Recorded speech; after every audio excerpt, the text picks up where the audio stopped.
Look, now that we've seen the car, Jan, just a little bit more flesh on the bone, if we could, about some of its standout features. You mentioned earlier about focusing on the rear of the car. Is there anything more you can tell us about it? Yeah, in effect, as I mentioned before, we decided to change the rear axis, or redoing the rear suspension, and also therefore the gearbox casing, which then opened the door to new layouts, especially on the cooler side, which themselves, once in place, allowed us to develop the bodywork as we've been doing, which last year during the season was not possible. And the concept we had followed last year, we were of the opinion had come to a sort of plateau, and to unleash the next level of performance, we had to do all those changes. So that's been quite a journey for us, because it's a big complex part we had to redo.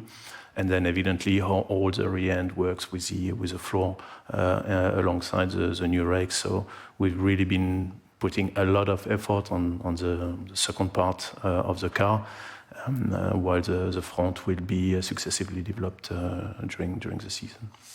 Now, one of the subplots of last season was porpoising or bouncing. Do you expect there to be a recurrence of that in 2023?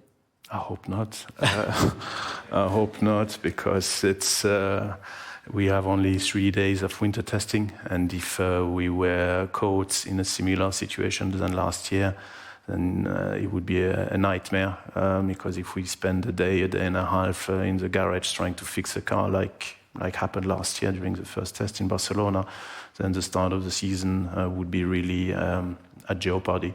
So the hopes are quite high from what the FIA said, and all the metrics, all the methods we've developed in-house, that the topic will be delayed, because you can't really get rid fully of the phenomenon. You can just postpone, delay the moment it gets triggered.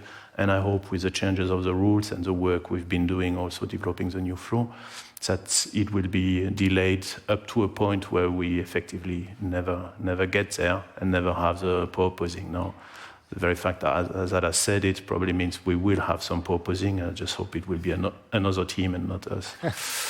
I'm sure we won't. Look, you've mentioned the shakedown at the end of the week. Then we have 3 days of testing in Bahrain. So the shakedown is in Barcelona. The testing is in Bahrain. Just how important is it for the car and the team to have a smooth build-up to race one? Smooth doesn't mean slow. Huh? That's for my guys at home. It will have to be a quick ramp-up. These tests are fundamental. The car is being developed basically virtually on computers, in simulation and in the wind tunnel. And the shakedown is the first big milestone to ensure the cooling layout, all the hydraulic pipes, all the electronic, and believe me, it's an absolutely nightmare. And the guys at home have been doing a brilliant job. Is working, because if the electronic, you know that from your own car, if it doesn't work, the car doesn't drive. Huh? So it's really the first milestone to tick and start getting a feel from the measurement we can do on track if they are in line with our expectation. And then when we go to Bahrain a couple of days later, it will be better for Santan, because the weather will be definitely better than in Barcelona. And it's about really getting an understanding of the new tires, because Pirelli is bringing new tires, and preparing the season. So a mix of short runs to prepare, simulate qualifications, but also long runs to effectively get an understanding how these new tires will behave on longer stints.